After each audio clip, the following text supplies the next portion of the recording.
लेकिन अब बात जो है वो सिंध पर आ गई है और अब ये कहा जा रहा है भारत की तरफ से कि जी सिंध को भी वो हिंदुस्तान का हिस्सा बना लेंगे। लेकिन हाँ, ये जरूर है कि यहाँ पर सबसे पहले पाकिस्तान वालों आपने घबराना नहीं है। आने वाले दिनों में पाकिस्तान का बरे-सगीर का नक्शा ही तब्दील हो जाए और आज का सिंध हिंदुस्तान का हिस्सा बन जाए। एक जानिब तो भारत के एक अहम तरीन जर्नैल के इस ऐलान के बाद कि वो पाकिस्तान की सरजमीन पर कब्जा करने का मंसूबा रखता है, उसके बाद अब राजनाथ सिंह ने भी एक तशवीशनाक दावा किया है, एक धमकी लगाई है पाकिस्तान को। बार बार भारत की तरफ से इस किस्म की बातें की जा रही हैं कि अगर कुछ ऐसा वैसा तैसा वैसा किसी किस्म का कोई अटैक या कुछ हुआ तो सीधा सीधा जो है वो पाकिस्तान पे नाम आएगा और पाकिस्तान पे अटैक होगा। तो यकीनन यहाँ पर एक खलबली है, लोग थोड़े परेशान ही घूम रहे हैं। इंडिया अगर ये सब कुछ कह रहा है और खास तौर पर राजनाथ जैसा एक अहम शख्स ये कह रहा है तो फिर उसका एक मकसद है और इससे बड़ा मकसद और क्या हो सकता है कि ये डर खौफ जो है कि भारत हमें खा जाएगा, भारत हमारे से हमें तोड़ देगा या हमारे जो प्रोविंसेस है उनको ले लेगा, ये खौफ तो हमेशा से पाकिस्तान के अंदर रहा है, पाकिस्तान की स्टेट के अंदर रहा है, जब से पाकिस्तान बना है तब से लेकर आज तक। इस वक्त सिंध भर में, अंदरून सिंध में खास तौर पर यानी इंटीरियर सिंध के अंदर लोग जश्न मना रहे हैं, लोग खुश हैं, लोग ये समझते हैं कि वो ऑलरेडी आज़ाद हो गए। इस बयान से ही वो समझ रहे हैं कि वो आज़ाद हो गए।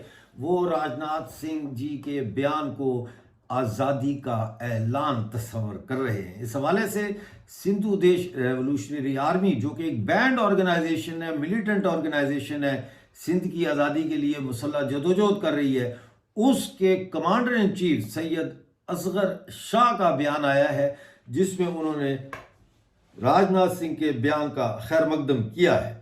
उन्होंने अपने बयान में कहा है कि भारत के वजीर दिफा राजनाथ सिंह के बयान का खैर मकदम करते हैं।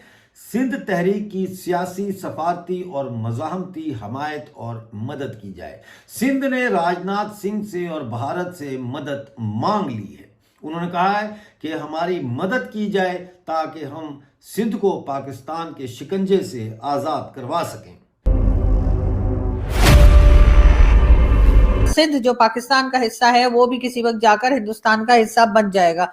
इस किस्म की बात जो राजनाथ सिंह साहब ने कही है, हम पहले वो सुन लेते हैं और फिर उसके बाद आगे हम बढ़ते हैं या आगे बात करते हैं। वैसे यकीनन वो वीडियो आपने देखी होगी, कई हमारे दूसरे यूट्यूबर और दूसरे लोग जर्नलिस्ट जो हैं वो भी इस वीडियो को इस्तेमाल कर चुके हैं, लेकिन चले मैंने कहा मैं भी सुनवाई दूं। आज सिंध की भूमि, मेरे बहनों भाइयों, यह भारत का हिस्सा भले ही न हो, लेकिन सभ्यतागत रूप से सिंध हमेशा भारत का हिस्सा रहेगा।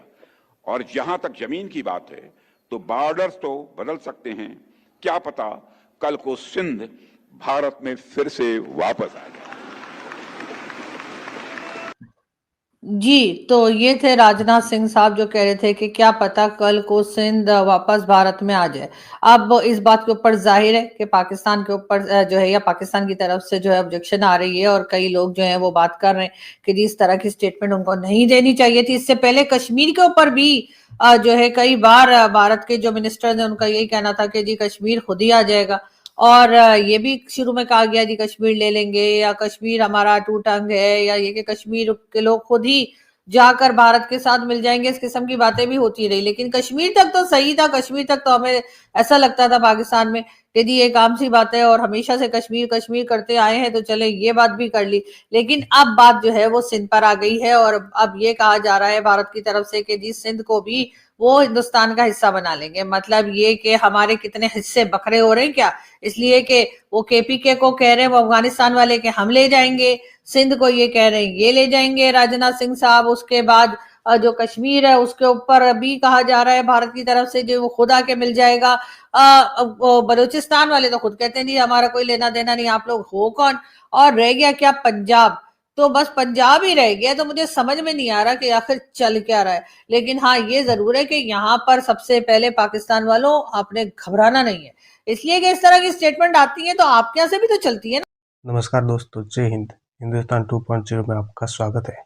राजनाथ सिंह दिल्ली में दिए भाषण से पाकिस्तान को मिर्ची लग रही है। राजनाथ सिंह ने अपने भाषण में कहा कि भले ही आज सिंध भौगोलिक रूप से भारत से जुड़ा हुआ नहीं है, लेकिन भविष्य में यह स्थिति बदल सकती है। उन्होंने कहा कि सिंध से हमारा सभ्यतागत जुड़ाव है। रक्षा मंत्री राजनाथ सिंह के बॉर्डर बदलने को लेकर दिए गए बयान से पाकिस्तान तिलमिला गया है। रक्षा मंत्री ने सिंधी समाज के एक कार्यक्रम में कहा कि भले ही आज भौगोलिक रूप से सिंध भारत का हिस्सा नहीं है, लेकिन सभ्यतागत रूप से देखें तो सिंध हमेशा भारत का अभिन्न अंग रहेगा और भविष्य में सिंध फिर से भारत का हिस्सा बन सकता है। और कहा कि सीमाएं बदल सकती हैं, कौन जानता है कि भविष्य में सिंध फिर से भारत में लौट आए। पाकिस्तान के कई प्रांतों में अलगाववादी आंदोलन चल रहे हैं, जिसमें बलूचिस्तान, खैबर पख्तूनख्वा और सिंध प्रांत शामिल है। राजनाथ सिंह के इस बयान से पाकिस्तान में खलबली मची हुई है। इस बयान को लेकर पाकिस्तान मीडिया चर्चा कर रहा है कि भारत कराची और सरक्रिक के बाद अब सिंध के ऊपर बयान दे रहा है। भारत सिंध को अपना हिस्सा बनाना चाहता है और इन सब को लेकर भारत युद्ध की तैयारी कर रहा है। राजनाथ सिंह के इस बयान को लेकर पाकिस्तान बौखला गया है।